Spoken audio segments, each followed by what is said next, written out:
Giraffes can't dance.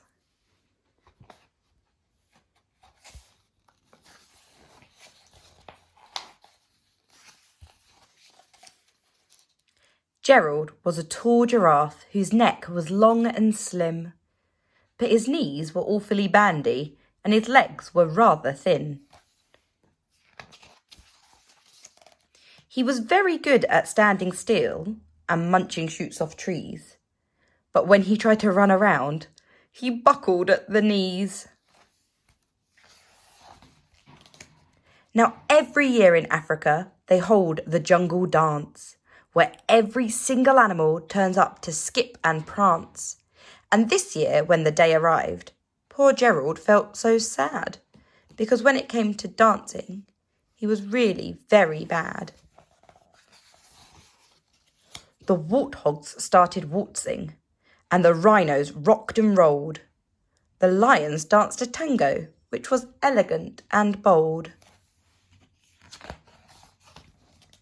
The chimps all did a cha-cha with a very Latin feel, and 8 baboons then teamed up for a splendid Scottish reel.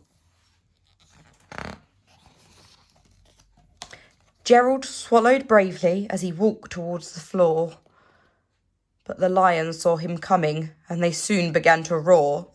"Hey, look at clumsy Gerald," the animals all laughed. "Giraffes can't dance, you silly fool. Oh, Gerald, don't be daft." Gerald simply froze up. He was rooted to the spot. "They're right," he thought. "I'm useless. Oh, I feel like such a clot." So he crept off from the dance floor and he started walking home. He'd never felt so sad before. So sad and so alone.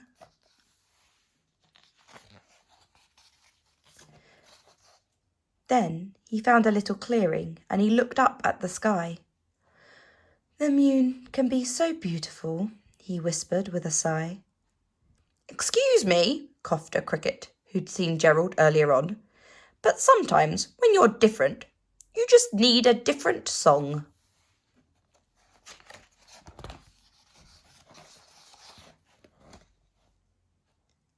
Listen to the swaying grass and listen to the trees.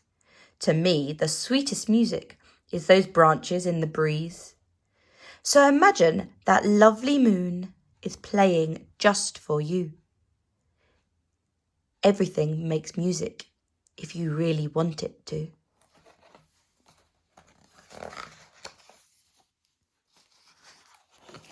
With that, the cricket smiled and picked up his violin.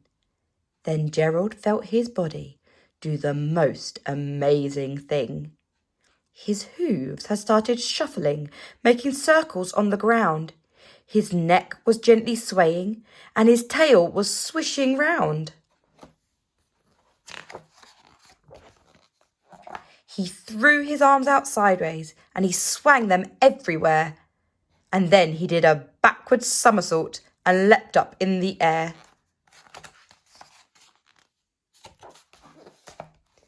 Gerald felt so wonderful, his mouth was open wide. "I am dancing! Yes, I'm dancing! I am dancing!" Gerald cried. Then, one by one, each animal who'd been there at the dance arrived while Gerald boogied on and watched him quite entranced. They shouted, "It's a miracle! We must be in a dream! Gerald's the best dancer that we've ever seen."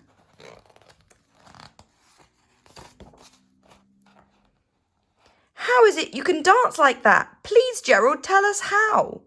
But Gerald simply twizzled round and finished with a bow.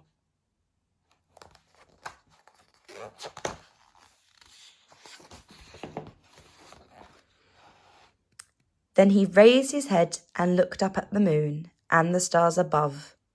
"We can all dance," he said, "when we find music that we love."